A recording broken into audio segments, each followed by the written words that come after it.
प्रश्नोपनिषद की इस श्रृंखला को आगे बढ़ाते हुए आज की व्याख्या हम चौथे प्रश्न पर करेंगे। प्रथम तीन प्रश्न अलग अलग तेजस्वी साधुओं ने महर्षि पिप्पलाद से पूछे। सबसे पहले प्रश्न ऋषि कपंधी ने किया था, तत्पश्चात दूसरा प्रश्न भार्गव ऋषि ने किया था।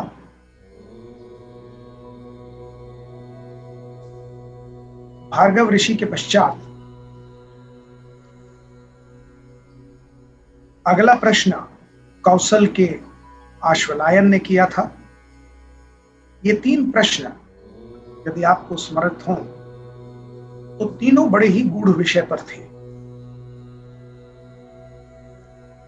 किंतु ये समस्त गूढ़ विषय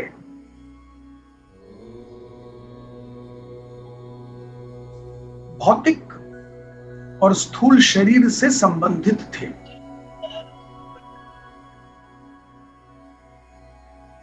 किंतु आज आप इस बात को महसूस करेंगे कि जो प्रश्न अब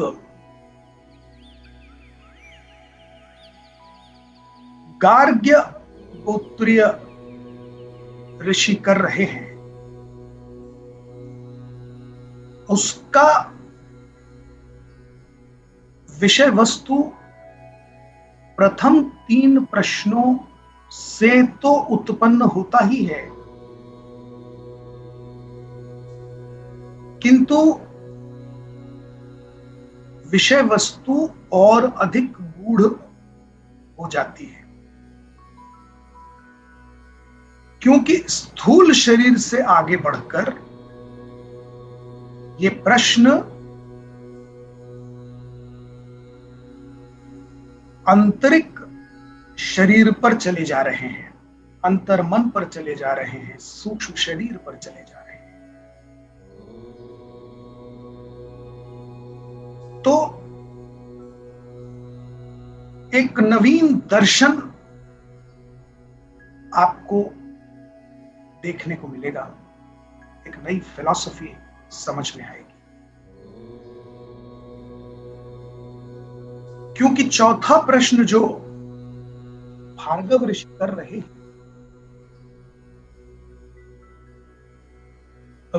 गार्ग ऋषि कर रहे हैं, वो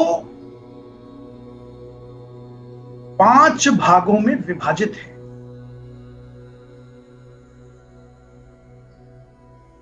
और एक बार पुनः ये प्रश्न आपके अंतर्मन में उमड़ते घुमड़ते प्रश्न और शंकाओं का ही प्रतिरूप दिखेगा।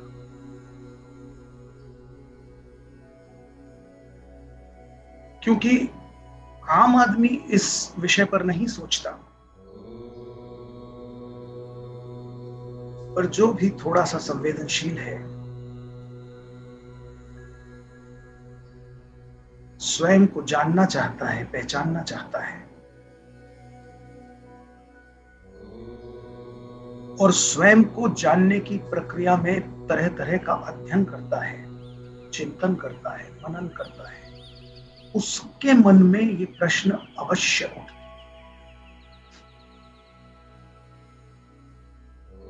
तो जो प्रश्न गार्ग्य ऋषि महर्षि पिप्पलाद से करते हैं,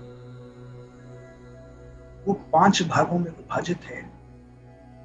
किंतु प्रश्न ऐसा है कि जब मनुष्य सो जाता है, निद्रा में चला जाता है, उस समय कौन कौन से देवता जो इस शरीर में निवास करते हैं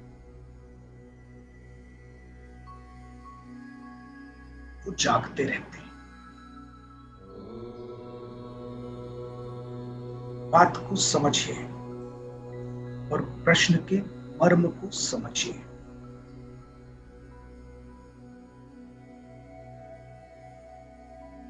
गार्ग्य ऋषि पूछ रहे हैं, अब तक जो 3 प्रश्न आए थे, जैसा मैंने कहा, उस स्थूल शरीर से रिलेटेड थे, बाह्य सृष्टि से रिलेटेड थे। ये प्रश्न अंतर्मुखी है। अब तक हम जागृत अवस्था से संबंधित प्रश्नों पर विचार कर रहे थे। प्रथम 3 प्रश्न जागृत अवस्था में थे।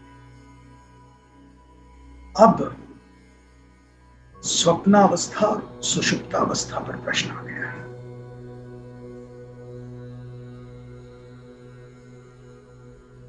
तो गार्ग्य ऋषि पूछ रहे हैं, जब मनुष्य निद्रा में चला जाता है, जागृत अवस्था को छोड़ देता है, उस समय क्या चलता है?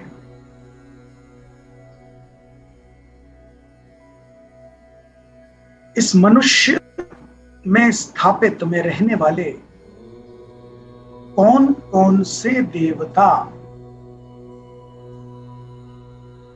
मनुष्य के सोने के बाद भी जागते रहते हैं?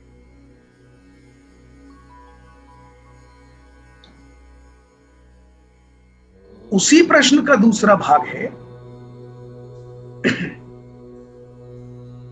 कि कौन कौन से देवता मनुष्य के निद्रावस्था में जाते ही सो जाते हैं। मतलब ये कि कौन से देवता जागते रहते हैं और कौन से देवता मनुष्य के सोते ही सो जाते हैं।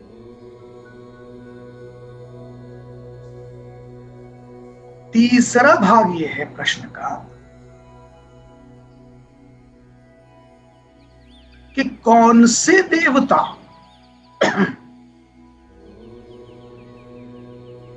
मनुष्य की स्वप्नावस्था में उत्पन्न होने वाले, दृष्टिगोचर होने वाले स्वप्नों का अवलोकन करते हैं। यानी कौन से देवता मनुष्य के साथ साथ उसके स्वप्न को देखते हैं।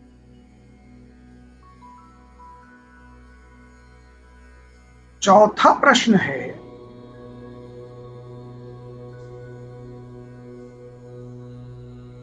कि कौन कौन से देवता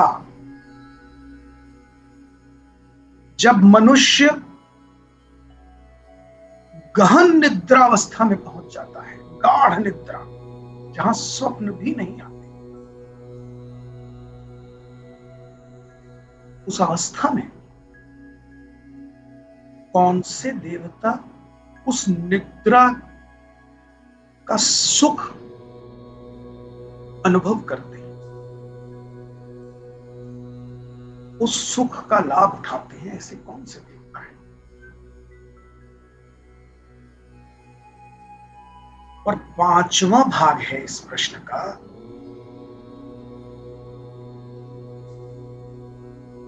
कि ये समस्त देवता जो हमारे शरीर में निवास करते हैं, जो हमारे शरीर के आधार हैं, जो हमारे शरीर को प्रकाशित करते हैं, ये समस्त देवता किस पर आश्रित हैं, किसके आधार पर रहते हैं?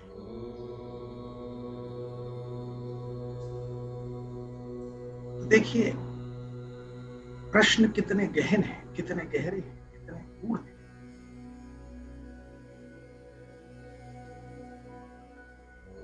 कौन जागता है, कौन सोता है, कौन स्वप्न देखता है, कौन सुख का अनुभव करता है, और ये सारे के सारे देवता किस पर आश्रित हैं।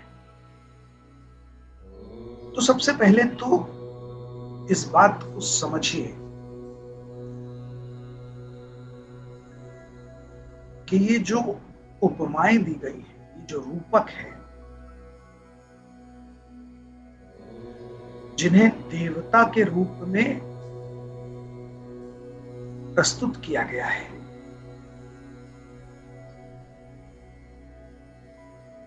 ये देवता कौन है? कौन से देवताओं की बात हो रही है जो हमारे शरीर में रहते हैं?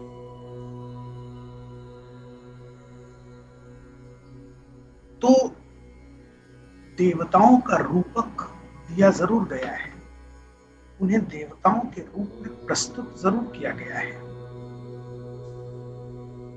किंतु बात हो रही है उन्हीं 19 तत्वों की जो हमारे इस शरीर को गतिमान करते हैं, चलायमान करते हैं, जो हमारे इस शरीर में निवास करते हैं। तो उन्हीं 19 तत्वों को यहाँ पर देवताओं के रूप में प्रस्तुत किया गया है। 19 तत्व कौन से हैं? 5 कर्मेंद्रियां, 5 ज्ञानेंद्रियां,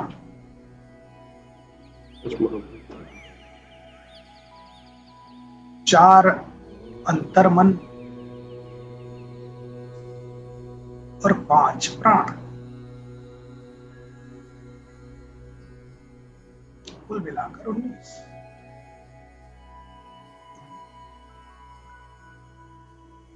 इन्हें देवता का स्वरूप दिया गया है,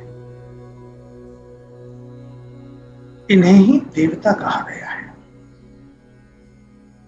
क्योंकि ये सदैव हमारे शरीर में निवास करते हैं, हमारे साथ हैं। प्रत्येक मनुष्य में कर्मेंद्रियां हैं, ज्ञानेंद्रियां हैं, अंतःकरण है, मन बुद्धि चित्त अहंकार है। प्रत्येक मनुष्य में 5 प्राण हैं।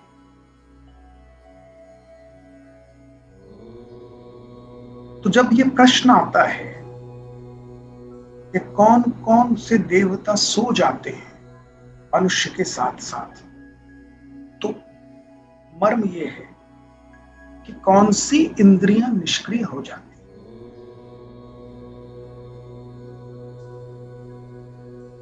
कौन कौन से देवता जागते रहते हैं, अर्थात कौन सी इंद्रियां मनुष्य के सोने के बाद भी सक्रिय रहती।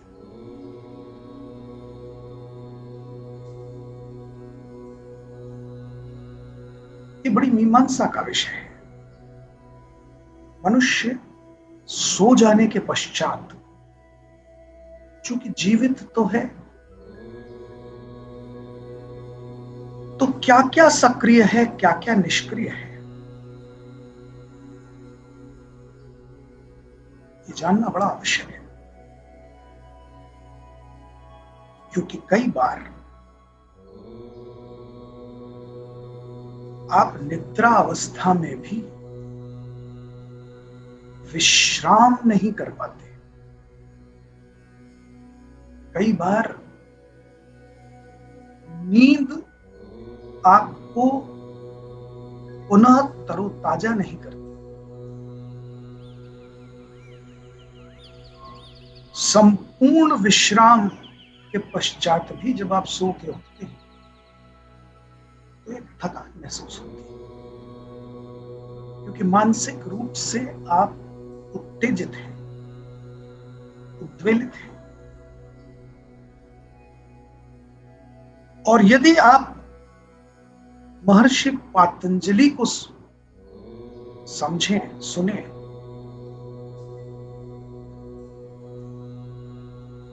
तो महर्षि पतंजलि ने ये होल्ड किया है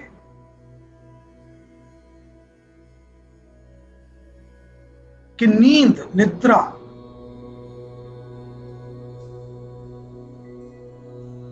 मनुष्य के फटीग का एक सिग्निफिकेंस है, ये कोई और चीज नहीं है। It's just that simple fatigue that you need a rest. क्योंकि योग निरंतर करते हो रहने वाले लोगों को, बड़े बड़े योगियों को आप पाएंगे कि वे निद्रा पर भी विजय प्राप्त कर लेते हैं। योग की वह शक्ति है कि भूख पर विजय प्राप्त कर लेते हैं, नींद पर विजय प्राप्त कर लेते हैं।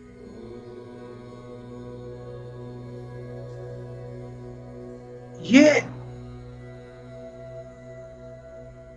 संभव इसलिए होता है कि आप उस मानसिक तनाव से मुक्त हो जाते हैं, उस फटीग पर विजय प्राप्त कर लेते हैं। आप मानसिक रूप से थकते नहीं हैं। और देखिए, जनरल परसेप्शन ये है कि शरीर थक जाता है, शरीर को विश्राम चाहिए, शरीर में एक स्टेज पर थकावट आ गई है, ये जनरल परसेप्शन है।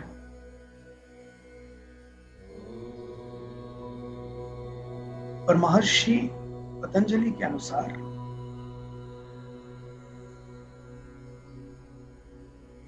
मानस थकता है, मानसिक रूप से व्यक्ति थकता है, चूंकि शरीर में तो मन से ही तरंगे पहुंचती है,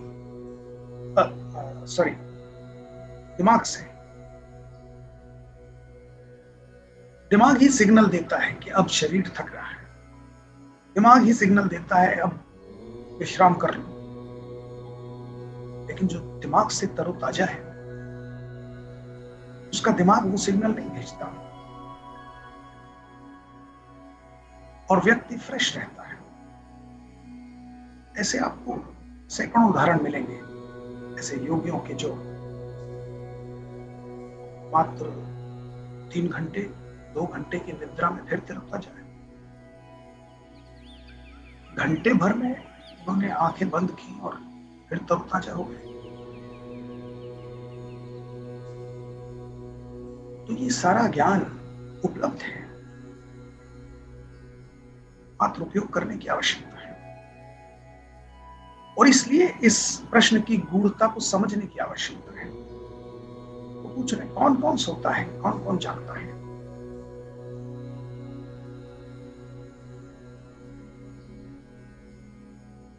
तो महर्षि पिप्पलाद उत्तर देते हैं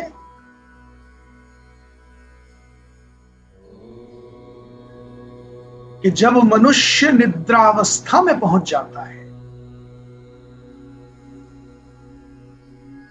तो समस्त इंद्रियां निष्क्रिय हो जाती हैं, अर्थात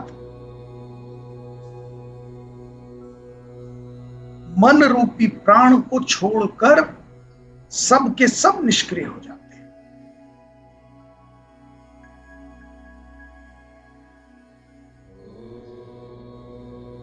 कर्मेंद्रियां निष्क्रिय हो जाती हैं, ज्ञानेंद्रियां निष्क्रिय हो जाती हैं, अंतःकरण निष्क्रिय हो जाता है। ये देवता सब सुषुप्तावस्था में पहुंचते ही सब के सब सो जाते हैं, सब विश्राम करते हैं।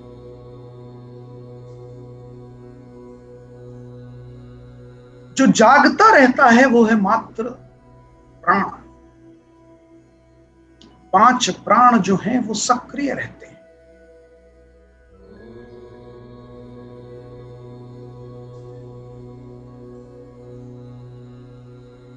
अपान वायु, समान वायु, व्यान वायु, उदान वायु और मुख्य प्राण, मात्र यही सुषुप्तावस्था में भी जागृत रहते हैं। आप नोटिस कीजिए, आप कितनी गहरी नींद में सो जाएं,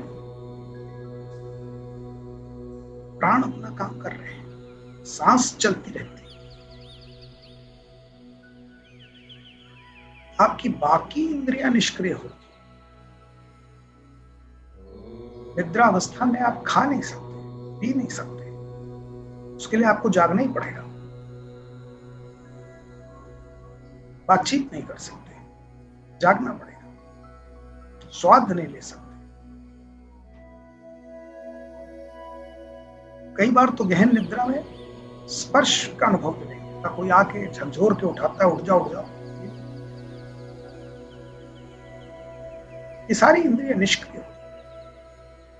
डिपेंड करता है कितनी गहन निद्रा में आप हैं। क्योंकि मैं पुनः दोहराता हूं कि निद्रा एक मानसिक अवस्था है।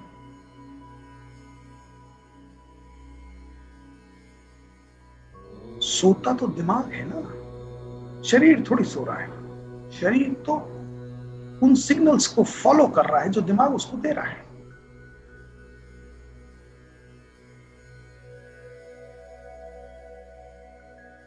ऐसे कैसे है कि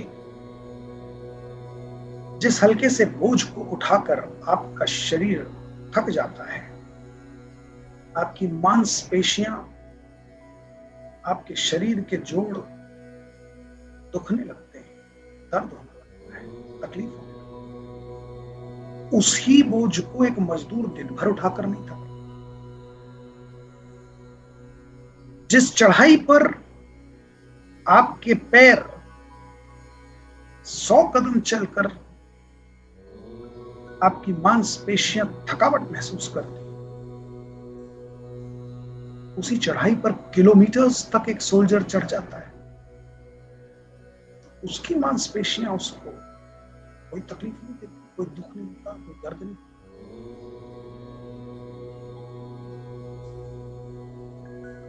ये कारण क्या है? विचार कीजिए। क्योंकि थकती मांसपेशियां नहीं है, थकता शरीर नहीं है। ये दिमाग वार्निंग भेजने लगता है, बस करो, बस करो, बैठ जाओ, अब नहीं संभव है। और वही उस सोल्जर का दिमाग ट्रेन किया जाता है, ट्यून किया जाता है। तो उसका दिमाग वो सिग्नल नहीं दे रहा, तो वो मांसपेशियां तो वही है। वो मीलों चढ़ाई पर चढ़ जाता है, बड़े बड़े पहाड़ों पर पहुंच जाता है। वो मजदूर बोझ दिन भर उठाता है, उसको वो सिग्नल नहीं मिलता है। It's just a matter of training. आप ट्रेन करते हैं, सिग्नल्स नहीं मिलते हैं। तो निद्रावस्था में भी बेसिकली आप दिमाग को रेस्ट देते हैं, और दिमाग को अगर रेस्ट नहीं मिला तो पूर्ण निद्रा के पश्चात भी शरीर तरोताजा नहीं होता, क्योंकि दिमाग उद्वेलित है, तरह तरह के विचार उठ रहे हैं। आप बेहद दुखी हैं, नींद नहीं, आप बहुत खुश हैं, बहुत उद्वेलित हैं, बहुत आनंदित हैं, नींद नहीं आती। क्रोध में नींद नहीं, किसी के किसी आचरण से आप व्यथित हैं, नींद नहीं। जबकि थकान आप महसूस कर रहे हैं, दिमाग थक रहा है, लेकिन वो गहन निद्रा नहीं है, तो दिमाग को वो शांति नहीं मिल रही। और वही एक व्यक्ति जो तमाम चिंताओं से मुक्त है, व्यथाओं से मुक्त है, व्याधियों से मुक्त है, तरोताजा हो रहा है, कुछ घंटों में तरोताजा हो रहा है। शरीर तो उसका भी वही है, वही मांसपेशियां, सब कुछ है। तो बात का मर्म यह है कि यदि आप निद्रावस्था में जाने के बाद भी इंद्रियां सक्रिय हैं, वो देवता सोए नहीं है, तो निद्रा कंप्लीट नहीं। निद्रा तो तभी कंप्लीट है जब वो इंद्रियां निष्क्रिय हो जाए, तब पूर्ण रूपेण आप विश्राम की अवस्था में पहुंचते हैं। तो इन देवताओं को आपके साथ सोना पड़ता है। यदि नहीं सो रहे हैं मतलब कुछ गड़बड़ है, something needs to be corrected.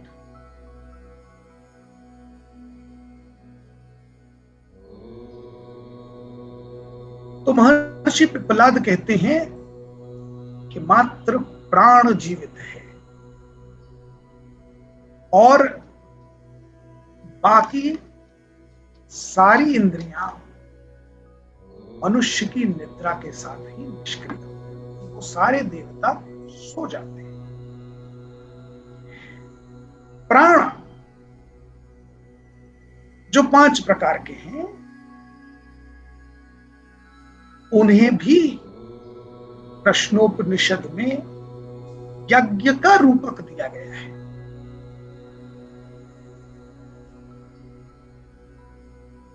अब काल के अनुसार ही उदाहरण बनते हैं, काल के अनुसार ही रूपक दिए जाते हैं।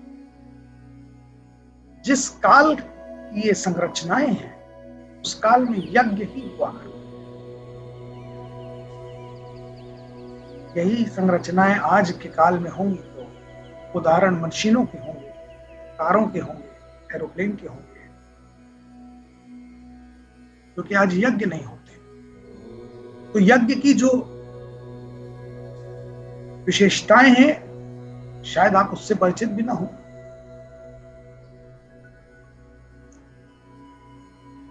शायद इस उत्तर को सुन के आप परिचित हो जाएं। तो एक तो बहुत महत्वपूर्ण अंग होता है यज्ञ का अग्नि। अग्नि के बिना तो कोई यज्ञ होता नहीं, कोई हवन होता नहीं। तो इस प्रश्न के उत्तर में प्राण की मीमांसा जो यज्ञ के रूपक से महर्षि पिप्पलाद कर रहे हैं, वो प्राणी मात्र को अग्नि मान रहे हैं। यज्ञ में जो अग्नि है वो प्राणी है। अब इस अग्नि को प्रज्वलित रहने के लिए किन किन चीजों की आवश्यकता है?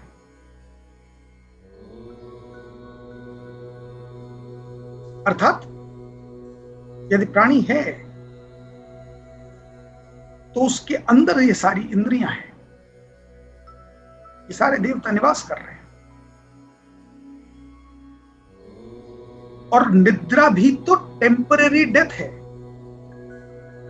जैसे ही निद्रा में गया वो सारी इंद्रियां निकल गई, और परमानेंट डेथ में तो परमानेंटली निकल गई। मृत शरीर में कोई इंद्रियां, कोई अंतर्मन कुछ नहीं होता, उसमें तो प्राण भी नहीं होता। निद्रावस्था में मात्र प्राण जीवित रहता है, चलायमान रहता है, गतिमान रहता है, बाकी सब निष्क्रिय हो जाता है।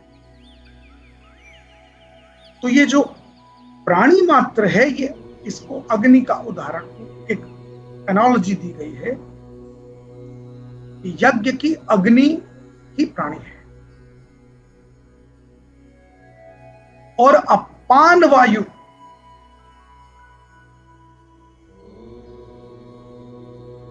गार्हपत्य है। अब ये यज्ञ के तत्व है।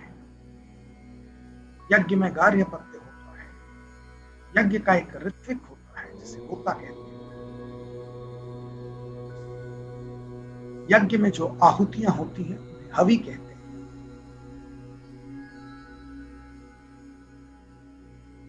प्रत्येक यज्ञ का एक अभीष्ट फल होता है, जिस फल को प्राप्त करने के लिए आप यज्ञ करते हैं, एक उद्देश्य होता है।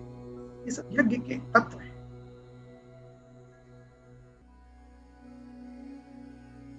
आगे चल के मैं ये भी अनुरोध करूंगा और गाइड भी करूंगा कि कैसे हवन यज्ञ किया जाता है और कैसे आप सब उसका लाभ उठा सकते हैं, कैसे आप सब प्रयास करें तो आज पुनः छोटे स्वरूप में आप अपने घर में भी यज्ञ कर सकते हैं।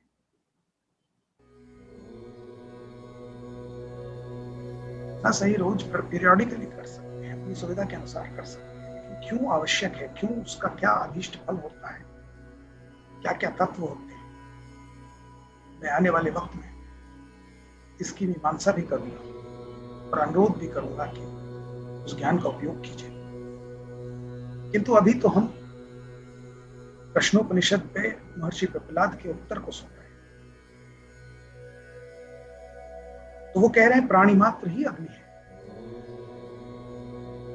और इस प्रश्नोत्तर के माध्यम से आप यज्ञ की महिमा भी समझ पाएंगे कि ये कितनी आवश्यक, ये यज्ञ मैकेनिकल एक्टिविटी नहीं होनी चाहिए। ये अग्नि जलाई और हवन सामग्री खरीद के लाए और डाल दी और बाद में तुरंत वेट करने लगे कि अब देखो इमीडिएट रिजल्ट मिलेगा, नहीं मिल रहा तो निराश हो गए, अरे फाइन, ये कोई फायदा नहीं। ये मैकेनिकली करने से ऐसे रिएक्शंस आते हैं, ऐसे मन में विचार आते हैं, पर मैकेनिकली मत कीजिए, उसकी प्रक्रिया को समझिए तो अवश्य उसका लाभ आपको मिलेगा। तो जो अपान वायु है वो गार्हपत्य है, और जो व्यान वायु है वो दक्षिणाग्नि है।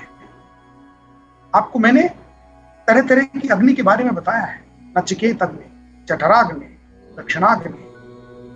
इस पर भी हम जब हवन पर चर्चा करेंगे, यज्ञ पर चर्चा करेंगे तो इन सब की मीमांसा व्याख्या भी बताऊंगा, पर मैं विषय से भटकना नहीं चाहता।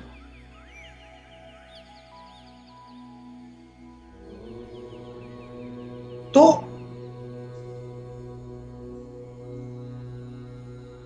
जो समान वायु है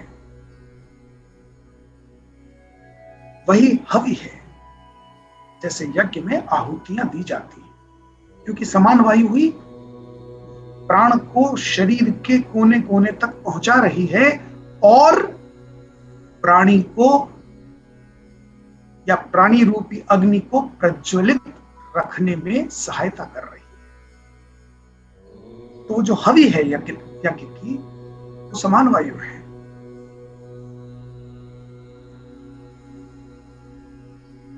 और उदान वायु अभीष्ट फल है। उदान वायु अर्थात प्रत्येक यज्ञ के माध्यम से आप स्वयं को एक साधारण समान व्यक्ति की श्रेणी से ऊपर उठाते हैं।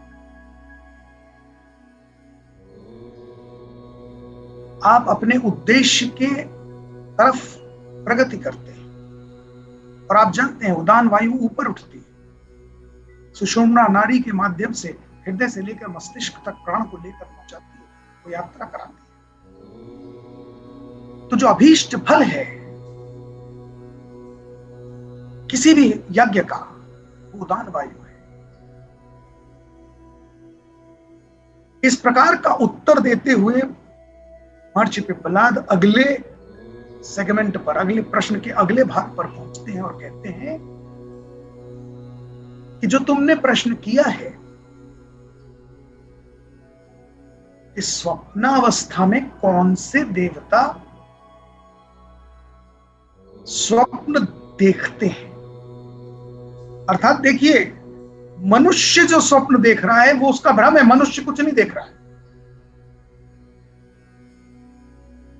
मनुष्य के माध्यम से उसके अंदर जो देवता निवास करते वही देख रहे हैं।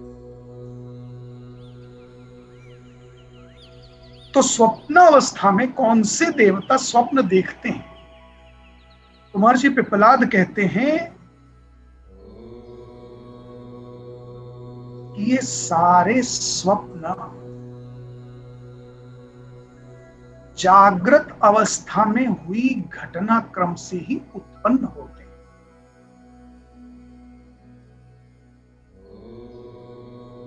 और ये सम्मिश्रण होते हैं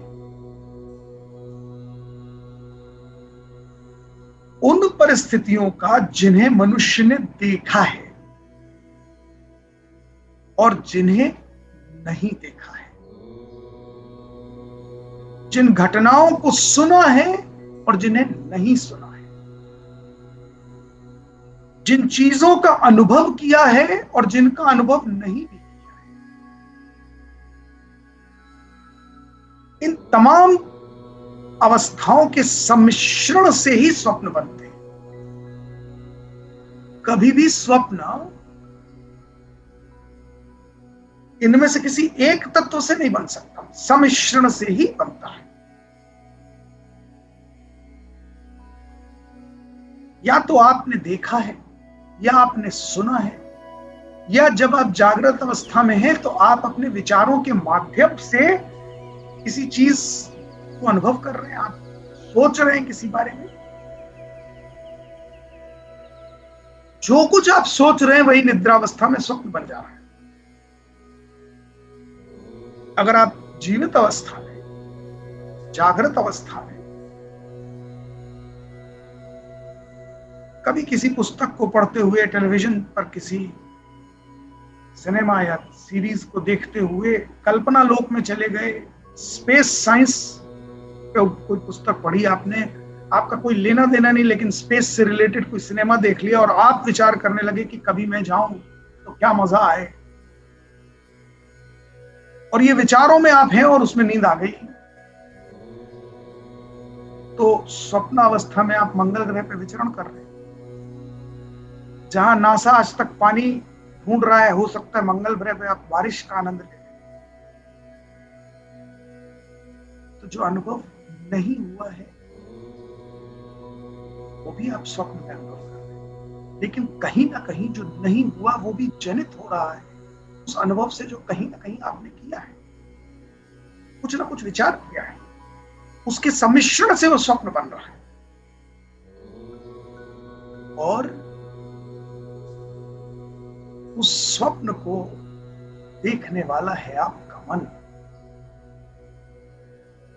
वही जीवात्मा जो आपके अंदर है, वही उसका जीवात्मा ही उसका दर्शन कर रहा है। मन से जनित होता है स्वप्न और दर्शन करता है जीवात्मा। मृत व्यक्ति जिसके अंदर से जीवात्मा एग्जिट कर चुकी है वो स्वप्न नहीं देख सकता, तो देखने वाला जीवात्मा है।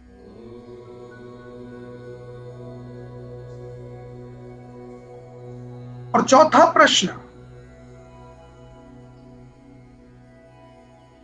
जो किया गया है महर्षि प्रहलाद से कि गाढ़ निद्रा, गहन निद्रा में सुख का अनुभव कौन सा देवता करता है,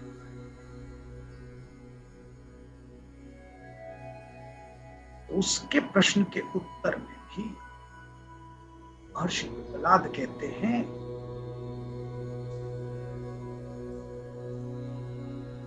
इस गहन निद्रा में गया हुआ मनुष्य स्वयं कुछ भी अनुभव नहीं करता। इस सारे अनुभव को वही प्राण जो उसके अंदर चलायमान है, जीवन, वही उसके सुख का अनुभव करता है, वही जीवात्मा सुख का अनुभव करता है, क्योंकि वो सुख भी क्षणिक सुख है।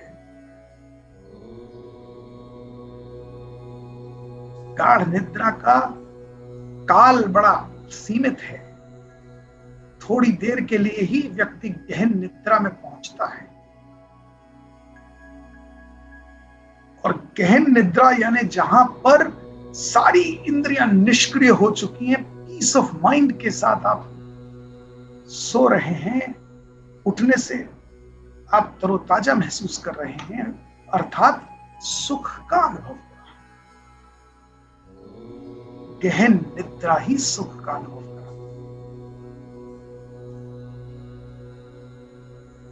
गहन निद्रा ही वो अवस्था है जो बिना प्रयास की समाधि है। एक होता है सप्रयास समाधि। सप्रयास समाधि की अवस्था में पहुंचकर जिस आनंद को आप प्राप्त कर सकते हैं, और वो समाधि आप समझिए, वो अष्टांग योग जो मैंने आपको बताए थे, उन्हीं के माध्यम से आप समाधि के स्थल तक पहुंचते हैं। और समाधि के स्थान पर पहुंचकर आप अट्यून कर लेते हैं अपने आप को परम ब्रह्म से, और असीमित आनंद की अवस्था में आप पहुंच जाते हैं। जिन योगियों को वो अवस्था हासिल हो जाती है, वे अत्यधिक काल तक समाधि में रहना प्रेफर करते हैं, तो they are attuned to the परम आनंद।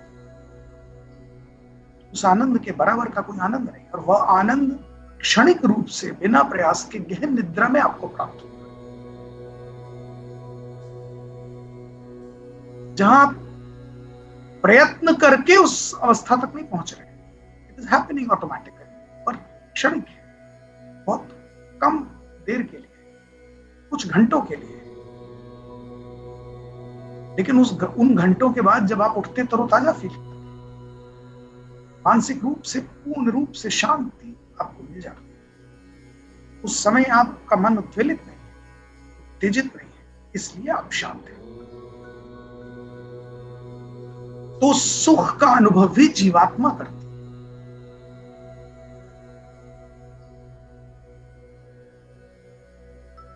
और ये जीवात्मा अंश है परमात्मा का। फिर से बार बार मैं जो रिपीट करता हूं, फिर से बता रहा हूं कि इस माया से जैसे ही डिस्कनेक्ट होता है,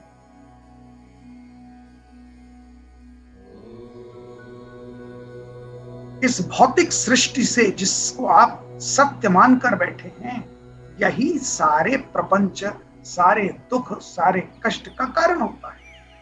और जैसे ही इससे क्षणिक रूप से भी डिस्कनेक्ट उत्पन्न होता है, वैसे ही आप आनंद की अवस्था में पहुंच जाते हैं, तरोताजा हो जाते हैं, फ्रेश हो जाते हैं। और गहन निद्रा अवस्था वही अवस्था है ना, डिस्कनेक्ट है इस सृष्टि से, इस माया से, भले ही चंद घंटों में। और वो डिस्कनेक्ट उत्पन्न होते ही आप आनंद की अवस्था में पहुंच जाते हैं, उस सुख में पहुंच जाते हैं। कोई कष्ट, कोई प्रपंच, कोई तकलीफ, कोई विचार, कोई भावना, कोई व्यक्ति, कोई वस्तु, कुछ भी आपको कष्ट नहीं पहुंचाती, क्योंकि आप गहन निद्रा में चले गए, उस कष्ट से परे हो गए, माया से डिस्कनेक्ट हो गए। यानी कि ये एग्जाम्पल्स प्रकृति आपको बार बार देती है, ये मैसेज आपको मिल रहा है कि आनंद अवस्था इस प्रकृति से, इस माया से, इस सृष्टि से डिस्कनेक्ट में ही है। जितना जितना इन्वॉल्व होते जाएंगे, उतना उतना कष्ट होता जाएगा। जितना जितना अटैचमेंट करते जाएंगे व्यक्तियों से, वस्तुओं से, विषयों से, उतना उतना कष्ट उत्पन्न। आदमी कहता है, अरे ये कैसे संभव है?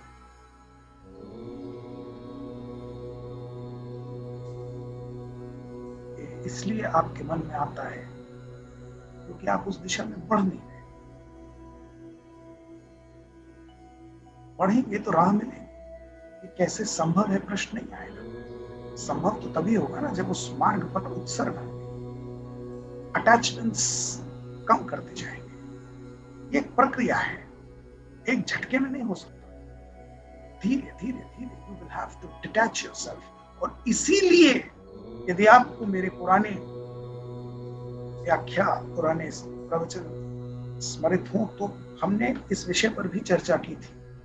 ये जो 4 आश्रम है, ब्रह्मचर्य, गृहस्थावस्था अटैचमेंट, लेकिन एक उम्र के पड़ाव पर पहुंचने के बाद वानप्रस्थ, संन्यास से पहले का स्थान है।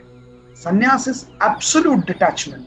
Vanaprastha is that process get detached gradually, जहां पर आप अपने अधिकारों को बांटना शुरू कर देते हैं, लेकिन कर्तव्य करते जाते हैं। संन्यास वो अवस्था है जहां कर्तव्य से डिटैच हो जाते हैं, आप टोटली फोकस्ड कंसंट्रेटेड टुवर्ड्स परम ब्रह्म हो जाते हैं। और हम आज के जीवन में इन चार अवस्थाओं तक पहुंचते हैं। हम तो ब्रह्मचर्य के पीरियड को भी शॉर्ट कर रहे हैं।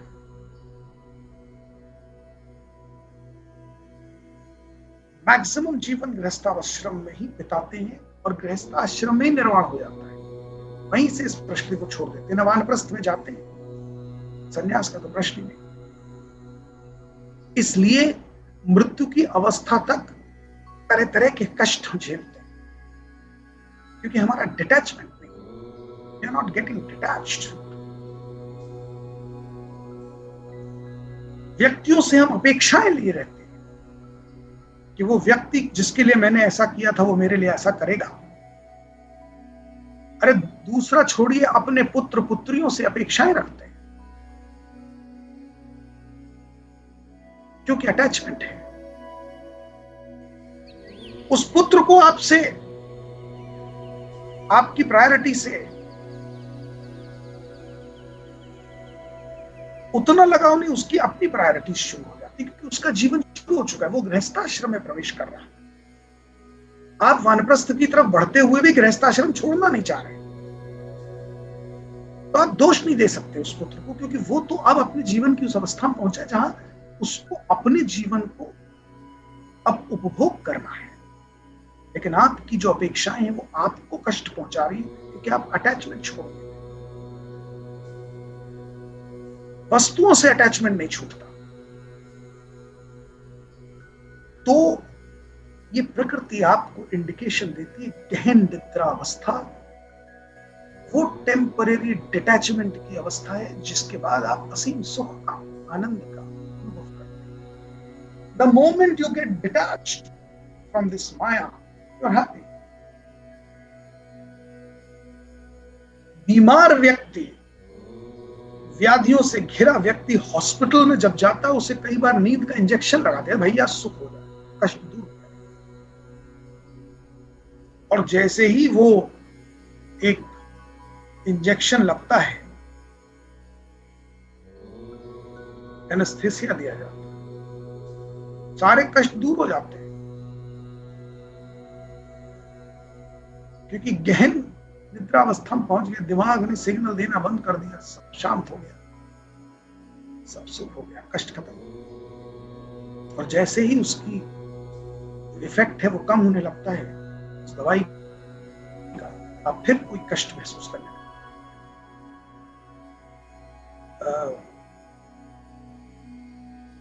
ऑटोबायोग्राफी ऑफ अ योगी, योगानंद जी की बुक है, अगर आप उसे पढ़ेंगे तो उसमें उन्होंने महात्मा गांधी के बारे में एक दृष्टांत लिखा है।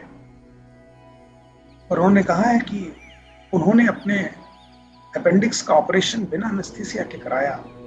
ये जब बात मुझे पता चली तो मैंने सोचा कि अरे ये तो मुझसे बड़े योगी, क्योंकि जब डॉक्टर ने कहा कि साहब आपको बहुत दर्द होगा, उन्होंने कहा कोई बात नहीं, मैंने अपने ब्रेन को कंट्रोल कर लिया है, वो शरीर का सिग्नल ही आप काट देंगे, चीर फीट देंगे, मेरे दिमाग से सिग्नल ही नहीं मिलेगा। And it is documented that he got his anesthesia, without anesthesia he got his appendix operated. ये योग से संभव है। योगी ये संभव कर पाते हैं क्योंकि दिमाग को कंट्रोल करते हैं, उत्तेजित नहीं, उद्वेलित नहीं, अटैचमेंट खत्म कर। अपने ही शरीर से आपके दिमाग का अटैचमेंट खत्म हो गया, शरीर को कोई कष्ट नहीं, सारा कष्ट दिमाग का है, यहां पर है। It's all mental. So you have to train yourself mentally. और ये ग्रंथ, ये स्क्रिप्चर्स, ये प्रश्नों निषद के माध्यम से प्रश्नोत्तर सिर्फ आपके ब्रेन की ट्रेनिंग है, There's nothing. और इसीलिए मैं कहता हूं ये ग्रंथ धार्मिक ग्रंथ के रूप में लेके मत पढ़िए, समझिए, ये तो प्योर एंड प्योर विजडम है। It's only required to be analyzed in that wisdom fashion. और मेरा काम सिर्फ उतना ही कि मैं उसको वो एनालिसिस लाकर आपके सामने प्रस्तुत करूं। और पांचवां जो प्रश्न है उसका उत्तर महर्षि पिप्पलाद देते हैं कि ये समस्त देवता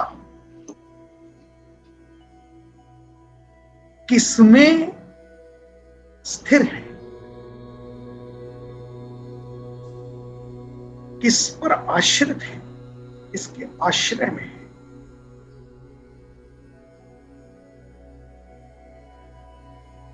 तो महर्षि पिप्पलाद कहते हैं कि ये समस्त इंद्रियां जिन्हें देवता के रूप में प्रस्तुत किया जा रहा है, पूरे के पूरे 19 तत्व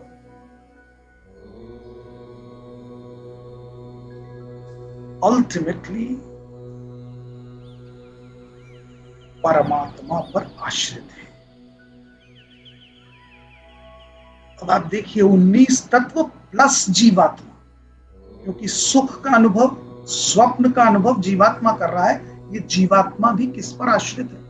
परमात्मा पर, परम आत्मा। क्योंकि ये जीवात्मा भी तो परमात्मा का अंश है, उस पर ही आश्रित है, परम ब्रह्म पर ही आश्रित है।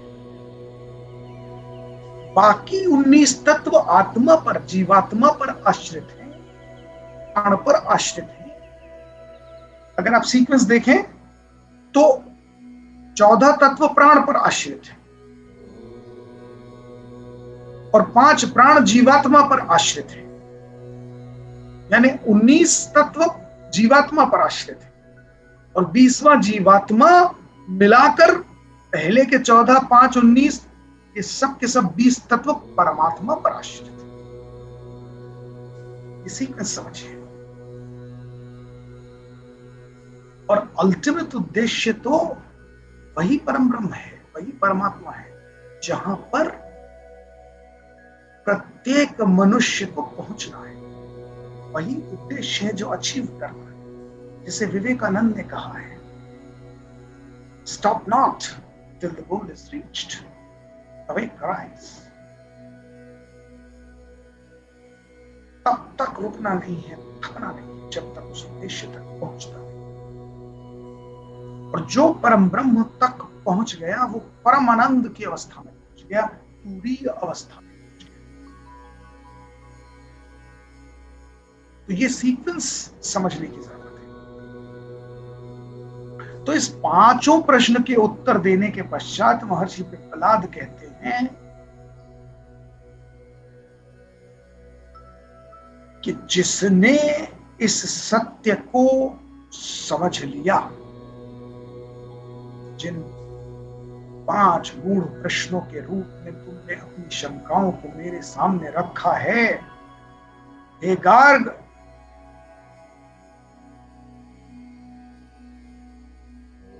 इन उत्तर के माध्यम से इस बात को समझो कि जिसने ये समझ लिया, गूढ़ विषय समझ लिया, ये सीक्वेंस समझ लिया, ये सोने, जागने, स्वप्न देखने, सुख का अनुभव करने के सारे तत्वों को समझ लिया,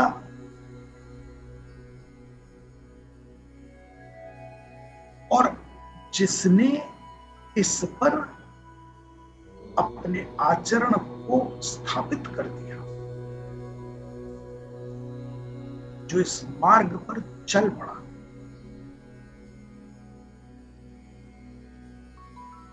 जिसने इस तत्व से अपने जीवन में आत्मसात कर लिया, जिसने इस माया से डिटैचमेंट कर लिया, सारे कष्टों से परे हो गया। क्योंकि सारे कष्ट तो इस सृष्टि के ही हैं, जो कि भ्रमजाल है।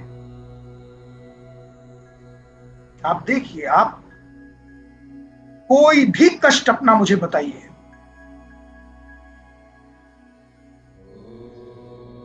या स्वयं मीमांसा कर लीजिए कि आपके जीवन में अगर कोई कष्ट है, कोई दुख है, कोई उत्तेजना है, कोई शंका है, कोई संदेह, वो सब कुछ इसी सृष्टि से रिलेटेड है। उसके बियॉन्ड कोई कष्ट हो ही नहीं सकता। विचार करके देखिए, आप प्रश्न कर सकते हैं। सृष्टि के बियॉन्ड, और ये सृष्टि टोटली इल्यूशनरी है, माया है, जो कि कभी भी खत्म हो सकती है, किसी क्षण समाप्त हो सकती है। यह निद्रा यदि क्षणिक आनंद दे रही है, जिस दिन इस शरीर के अंदर से जीवात्मा अलग होती है, उस दिन सारे कष्ट समाप्त हो जाते हैं।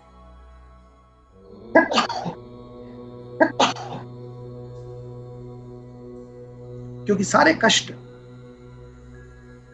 तभी तक है।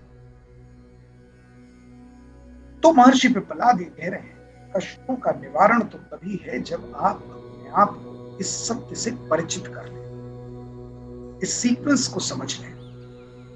और जितना जितना ये सत्य आपके समझ में आने लगेगा, उतना उतना मानसिक रूप से आप शांत हो जाएंगे, सारी उत्तेजनाएं, सारे कष्ट दूर हो जाएंगे, ब्रह्म तत्व में विलीन हो जाएंगे।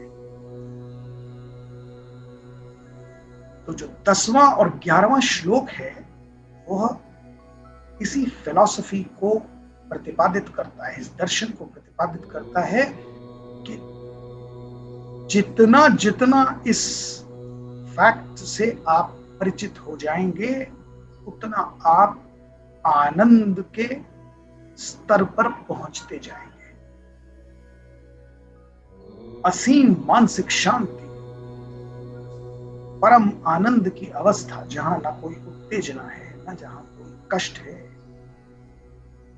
जो भगवत गीता में भी कहा गया है, दुखेषु न उद्विग्न मनः सुखेषु विगत स्पृहा वीतराग भय क्रोधः स्थिर धीर मुनीर उच्चते। वही व्यक्ति जो स्थिर बुद्धि है, वो मुनि के समान है। न दुख न सुख में उद्वेलित नहीं होता, दोनों चरम पर वो सामान्य रहता है। न राग है, न द्वेष है, न क्रोध है, समान रूप से तटस्थ भाव से आनंद में रहता है। यही भगवत गीता में कहा है।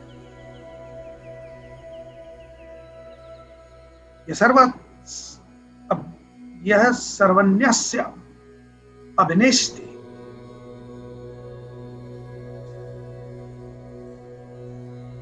सभी समान, सभी स्थितियों में समान है। सर्वत्रान अभिस्निस्य अद्वेष्टि, किसी से उसको कोई नफरत नहीं, किसी से उसको कोई मोहब्बत नहीं, कोई ऐसा नहीं कि बहुत ज्यादा अटैचमेंट है या किसी से कोई बहुत तृष्णा है, ऐसी कोई वितृष्णा नहीं। राग द्वेष से दूर हो जाता है, क्योंकि उसे ये सत्य समझ में आने लगता है कि ये सब कुछ तो इल्यूजरी है, थोड़ी देर का है, क्षणिक है, इसका कोई महत्व नहीं है। ओवर इंपॉर्टेंस दे रहा हूं चीजों। And the moment you stop giving over importance two things, you'll see that how relaxed you are. You automatically get relaxed because you reach up, थोड़ा सा ऊपर उठ गए। जैसे आप सभी ने विमान से यात्रा की होगी, जैसे ही विमान इस धरती पर से ऊपर उठ जाता है, अटैचमेंट छोड़ देता है, कल्पना कीजिए जैसे ही इस विमान ने इस पृथ्वी के स्पर्श को छोड़ा और हवा में उड़ने लगा, इस पृथ्वी के सारे कष्टों से आप विलग हो गए या नहीं? अब चाहे भूकंप आए, चाहे बाढ़ आए, चाहे कहीं आग लग जाए, आप तो ऊपर हैं, सबसे ऊपर उठ गए। आपको कोई चीज प्रभावित नहीं कर रही, भूकंप आ रहा है, वॉल्केनो इरप्ट हो रहा है, बाढ़ आ रही है, बर्फ गिर रही है, आग लग गई है, आप तो सबसे ऊपर उठ गए, यू हैव गॉट डिस्कनेक्टेड। जितनी भी देर क्षणिक रूप से ही यदि आप उस विमान के माध्यम से हवा में हैं, तो देखिए उतनी देर तक आप उन सारे कष्टों से दूर हैं। और यही इस यौगिक प्रक्रिया से आप परमानेंटली अचीव कर सकते हैं, अपने आप को ऊपर उठा सकते हैं उन छोटे छोटे कष्टों से, उन छोटी सोच से, उन छोटे विचारों से। जब आप ओवर इंपॉर्टेंस नहीं देते चीजों को, ठीक है, धैर्य से, तटस्थ भाव से देखते, विचारों को जितनी उड़ान देंगे, जितना ऊपर उठाएंगे, उतना ही कष्टों से परे होते हैं। छोटी छोटी चीजें आपको परेशान नहीं करेंगी, विचलित नहीं करेंगी। You've got to get up and up and up, and that sets all the problems at rest. आज इस चौथे प्रश्न और उसके उत्तर की मीमांसा से आप प्रसन्नता हुई, हर्ष हुआ होगा, आनंद आया होगा। अगले सत्र में हम 5वें प्रश्न और उसकी मीमांसा पर चर्चा करेंगे, जो कि और भी आनंददायक और भी ज्ञानवर्धक है। उसकी मीमांसा आपके मन की शंकाओं को और दूर करेगी। किंतु यदि आज की इस मीमांसा पर कोई शंकाएं हैं, तो आप प्रश्न प्रस्तुत कर सकते हैं।